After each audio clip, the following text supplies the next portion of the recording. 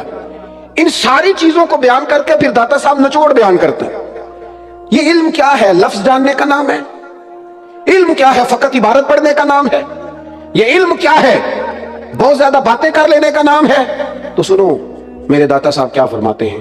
داتا گنج بخش علی اجمیری رحمت اللہ علیہ فرماتے ہیں، اس کا نچوڑ حضرت حاتم اعصم رحمت اللہ علیہ کی وہ بات ہے جس میں حضرت حاتم اعصم رحمت اللہ علیہ فرماتے ہیں کہ میں نے 4 علم اختیار کیے ہیں. ساری کتابیں پڑھ کے 4 علوم میں نے اختیار کیے ہیں، اور رب نے پھر مجھے ہر علم سے بے نیاز کر دیا. وہ کیا ہیں؟ فرماتے ہیں پہلی چیز یہ ہے کہ میں نے یہ علم حاصل کر لیا ہے کہ میرا رزق دینے والا میرا اللہ ہے، اور میرے رب نے جو رزق میری طرف بھیجا ہے وہ کسی اور طرف جا کوئی نہیں سکتا. یہ میں نے جان لیا ہے، یہ میں نے طے کر لیا ہے، لہذا میں بے نیاز ہو گیا ہوں اس ٹینشن سے کہ کہیں ادھر ادھر نہ ہو جائے. یہ چیز اگر حاصل ہو جائے تو حسد بھی گیا، عداوت بھی گئی، بدگمانی بھی گئی، تکبر بھی گیا.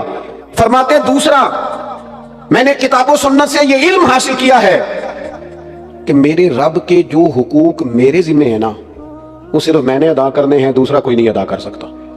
اپنی ڈیوٹیاں میں نے کرنی ہے، دوسرا کوئی بندہ میری ڈیوٹی کر سکتا؟ تو پھر غفلت کس بات کی، سستی کس بات کی، دیر کس بات کی، پروگرام کس بات کا؟ جب کرنا خود ہے تو پھر شروع کریں اور اس پر عمل کریں. داتا صاحب فرماتے ہیں کہ حضرت حاتم اعصم کہتے ہیں میں نے کتاب و سنت سے جو علوم حاصل کیے ان میں تیسری بات جو میں نے سیکھی ہے وہ یہ ہے کہ میرا ایک طالب ہے اور میں اس کا مطلوب ہوں، اور وہ میرا جو طالب ہے نا وہ طاقتور ہے، اس کی ڈیوٹی لگی ہوئی ہے، اسے بھیجنے والے نے طاقت کے ساتھ بھیجا ہے، وہ مجھے بہرحال پکڑ لے گا، لہذا مجھے اس سے بھاگنا نہیں چاہیے. کہا وہ کون ہے؟ فرمانے لگے میری موت میری طالب ہے، میرے رب نے اسے بھیجا ہے، وہ بڑا طاقت والا ہے، لہذا میں نے موت سے بھاگنا چھوڑ دیا ہے. میں تیار ہوں جب بھی اس کا حکم آئے گا نا، سجنا جان امانت تیری تو جدو مانگ سے میں پیش کرے سا، تیاری رکھی ہوئی ہے. اس علم نے مجھے بے نیاز کر دیا. اور فرماتے ہیں چوتھا علم میں نے یہ سیکھا ہے کہ میرا رب ہر لمحہ مجھے دیکھ رہا ہے. مجھے لوگوں سے ڈر کے اپنے آپ کو نہیں بدلنا، مجھے اپنے رب سے ڈر کے اپنے آپ کو بدلنا ہے. یہ 4 علوم میں نے سیکھے ہیں. اور فرماتے ہیں میں بہت سارے علوم سے بے نیاز ہو گیا.